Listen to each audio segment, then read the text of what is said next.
This video is sponsored by Super Nutrio High Protein Cow's Milk. In just over 9 months, I've been able to reverse my osteoporosis into osteopenia, and in this video I'm going to discuss exactly how I've gone about doing that. I'm going to separate the video into 5 different parts, which are going to be strength training, nutrition, sleep, training, approach, and guidance, and dive into detail basically on each of those 5 topics. So hopefully there's a bit of useful information for anyone maybe going through something similar.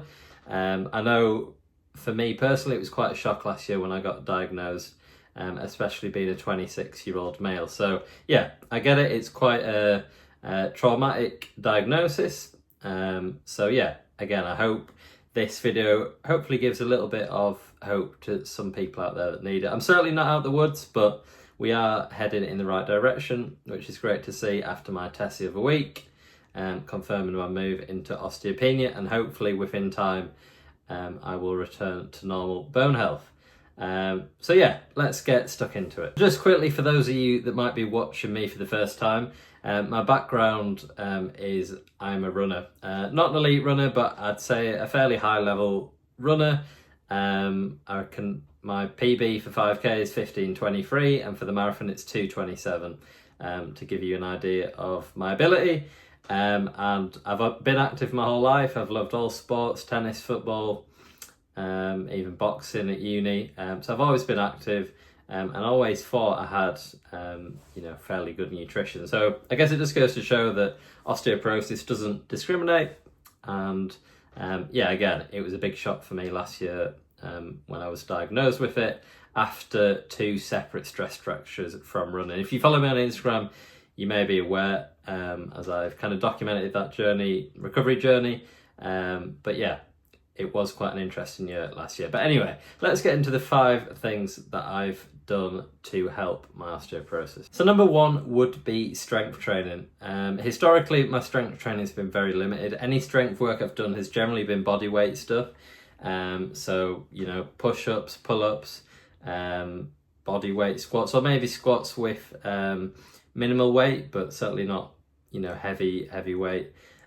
So yeah, that's been a big shift for me. Ever since the fractures and the diagnosis, I've been going to the gym.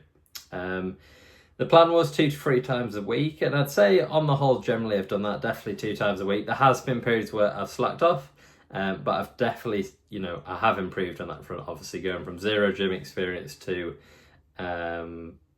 some. So yeah, and some of the key exercises I've been doing have been ones that really target the kind of key areas for me, which are the spine and the hip region.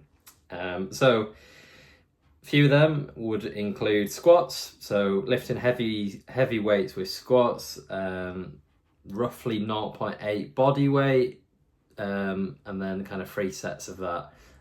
Obviously it slightly differs from session to session, but the key for me has been to be lifting heavy weight.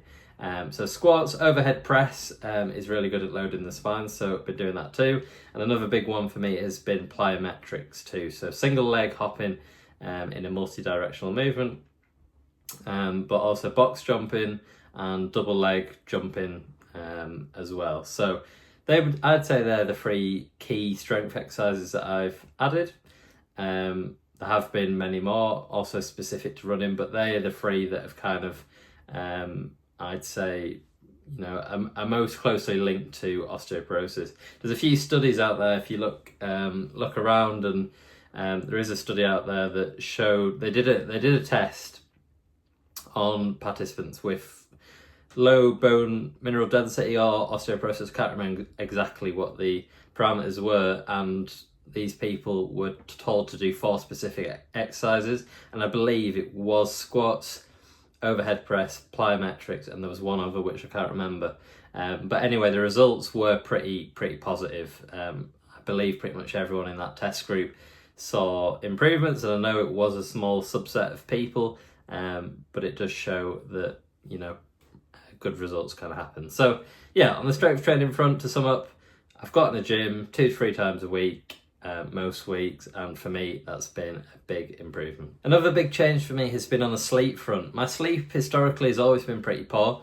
I've just not really got enough of it, and potentially from my own fault, gone to bed a little too late on certain nights, and paid the price. So I was probably averaging between 5 and 7 hours sleep. 7 hours obviously isn't the end of the world, but when you're looking at 5, 6, especially when I'm really active, especially with running, it's not ideal. So for me, that's been a big change. I've invested quite heavily in sleep. I've got a new bed. I've got a sleep mask. Make sure my room's really cool. I'm not using technology too much before bed. I make sure the room's dark. I take magnesium. I'm just trying to tick off every kind of box I can when it comes to sleep.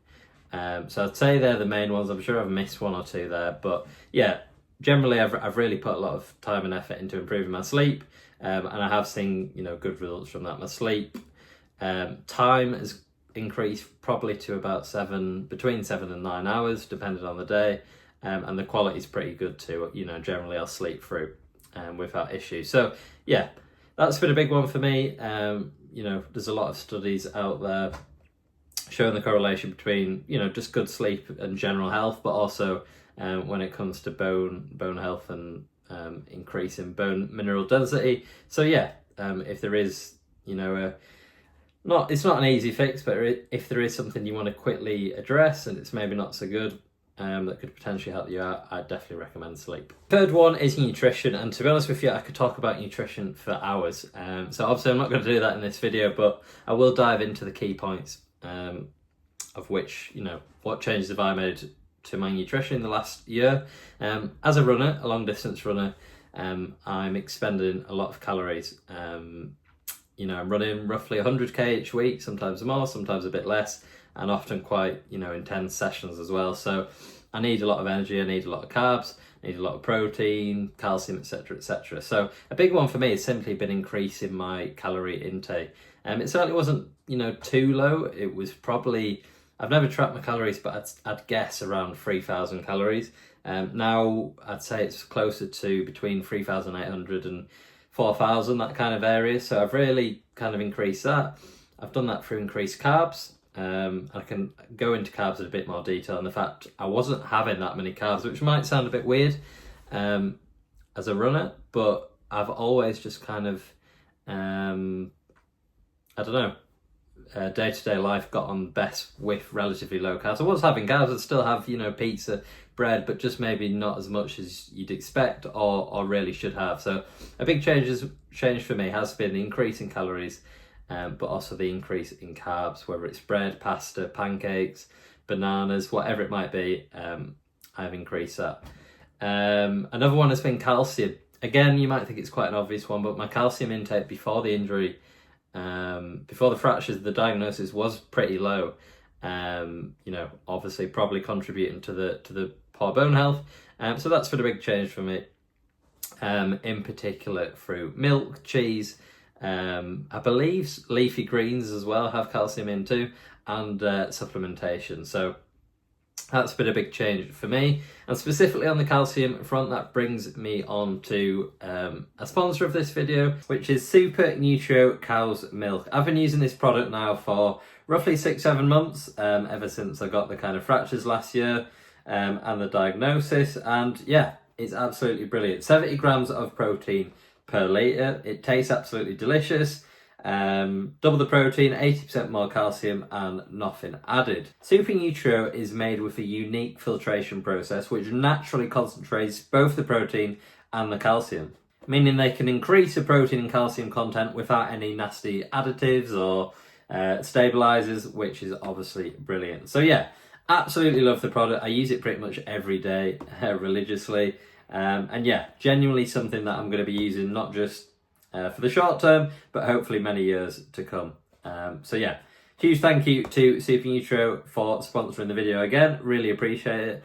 And yeah, as I said, I look forward to using this product for many years to come. So huge thank you to them. Another big change for me has been when I've been eating my carbs. So in the hour before a run, before my diagnosis of fractures, I'd often just have a gel or a banana, which was enough to get me through, and generally I'd feel good. But what I've come to learn is if I want to feel great and make sure I'm covering, all kind of health, markers, etc., etc., I really need to be getting up on the carbs. So, you know, about an hour and a half before most of my runs now, I'm having significant carbs, whether that is pancakes. I seem to like pancakes at the minute, with a bit of honey, or a couple of bananas, alongside maybe a gel, just to make sure I've got absolutely all the energy I need. And then the other big difference has been after a run as well. So historically, I wasn't, you know, necessarily rushing to get food in. I've always been a runner that's not necessarily starving straight after a run. But I've changed that now. So yeah, in the 10, 20, 30 minutes after a run, I'll focus on protein, you know, such as milk, protein shake, but also carbohydrates as well, to help that recovery process and hopefully contribute to improved bone health too. Another huge thing I've done in the last 9 months or so to help reverse the osteoporosis has been consultation and guidance from medical professionals in the area. There's not a lot of them out there, to be honest with you. It is quite hard to find specialists in the area, and you will probably struggle if you just go to, you know, your local GP, because it just seems to be an area that doesn't have I don't know, I want to be careful what I say here, but it just seems like there's a lack of understanding in the area. So the good news is there are some experts out there.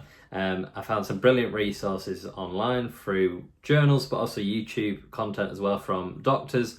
One I'll give a shout out to is Dr. Doug Lucas, who I'm sure if you are watching this video, you might already be aware of, but he's brilliant.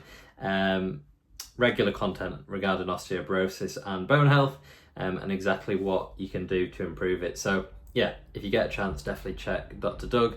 But also, from a personal point of view, I've consulted many kind of local doctors to me, so experts in the sporting world in relation to bone health and, you know, running for me, but also just bone health in general. So for me, getting as much information as possible, whether it is from Dr. Doug, for example, but also medical professionals close to me and nutritionists and whoever it might be, is just so invaluable, because as much as it might be costly, and if you go private, which I have for a bit of what I've gone through in the last year, it's worth it, because you're getting so much information, you get different thoughts, different I guess mindsets and approaches, and not everyone will agree exactly on the approach, but just to get those different viewpoints can give you a better all-round picture of exactly how to tackle osteoporosis. So yeah, a big recommendation from me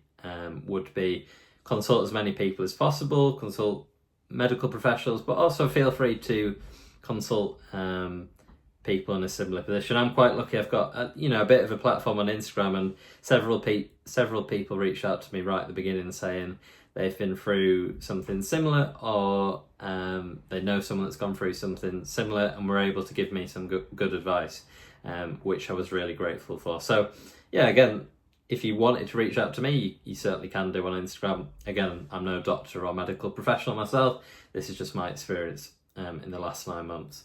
But yeah, to sum up, guidance from medical professionals makes a hell of a difference. And then finally, for today's video, just quickly talking about training approach, specifically with running. So something that might have contributed to my fractures originally was probably the intensity of my sessions and my training load, and the lack of running on softer surfaces. So I'm a road runner generally, and a lot of my sessions were on the road, so that is really, really intense on your body, and especially if I potentially wasn't using the right footwear, that alongside running on road hard surfaces probably contributed to the 2 fractures I got last year. So on that front, I've slightly switched things up. I don't do as much intense work nowadays, but I've still been able to do good mileage. I'm still over 100k most weeks. I've built my way back up to that, which is great. At one point, I certainly didn't think I'd be able to do that.